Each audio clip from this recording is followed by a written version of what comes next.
রমজানের শেষে বাজারে বেড়েছে ভোজ্য তেলের চাহিদা। সরবরাহ না পেয়ে বিপাকে পড়েছেন ব্যবসায়ীরা। কয়েকদিনের ব্যবধানে চট্টগ্রাম, ময়মনসিংহ ও সিলেটে সরবরাহ কমায় খুচরা বাজারে বেড়েছে সয়াবিন তেলের দাম। সপ্তাহ ব্যবধানে খাতুনগঞ্জের পাইকারি বাজারে সয়াবিন ও পাম তেলের দাম বেড়েছে মণ প্রতি ১৪০ থেকে ১৫০ টাকা। মধ্যপ্রাচ্যে যুদ্ধের কারণে বিশ্ববাজারে তৈরি হওয়া অনিশ্চয়তা আর পরিশোধনকারী কোম্পানি থেকে চাহিদা অনুযায়ী না পাওয়ায় দাম বাড়তি বলছেন ব্যবসায়ীরা। তবে বাজারে চাল, ডাল, চিনি, পেঁয়াজ, রসুন সহ পণ্যের সরবরাহ স্বাভাবিক থাকায় স্থিতিশীল রয়েছে নিত্যপণ্যের বাজার।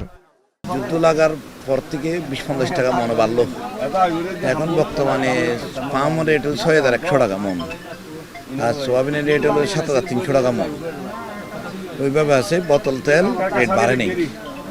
বোতল তেল আগে যেরকম ছিল এখন সেরকম আছে, কিছু ডেলিভারি কম হচ্ছে। রেট বাড়ায় নাই, কিন্তু সরবরাহ করতেছে না। যদিও দুই একটা কোম্পানি কিছু কিছু প্রোডাক্ট দিচ্ছে। সংকট তো শুধু সয়াবিন তেলে সংকট। আমরা যদি চাই 10 কার্টন দেয় 2 কার্টন, এরকম অবস্থায় চলতেছে। এদিকে ঈদ যত ঘনিয়ে আসছে ততই স্থিতিশীল হচ্ছে সিলেটের নিত্যপণ্য ও সবজির বাজার।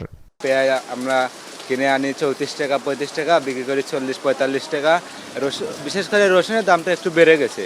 মনে করেন যা সবজি আছে সব থেকে মনে করেন একবার নিয়ন্ত্রণের দাম আছে। তোমার সবজি সস্তা মোটামুটি, নতুন যে দুদিন দাম বেশি, আর লতার দাম বেশি, আসল সস্তা। এদিকে জাটকা সংরক্ষণে ভোলার মেঘনা ও তেঁতুলিয়া নদীতে 2 মাসের নিষেধাজ্ঞায় সরবরাহ বন্ধ থাকায় সংকট দেখা দিয়েছে ইলিশ সহ ভোলার বিভিন্ন মাছ বাজারে। এর প্রভাব পড়েছে চাষের মাছের দামে। রমজানকে কেন্দ্র করে কেজিতে 20 থেকে 50 টাকা বেড়েছে চাষের মাছের দাম। নিয়মিত বাজার মনিটরিংয়ের দাবি জানান ক্রেতারা। নাজমুস সাকিব, সামি, এখন।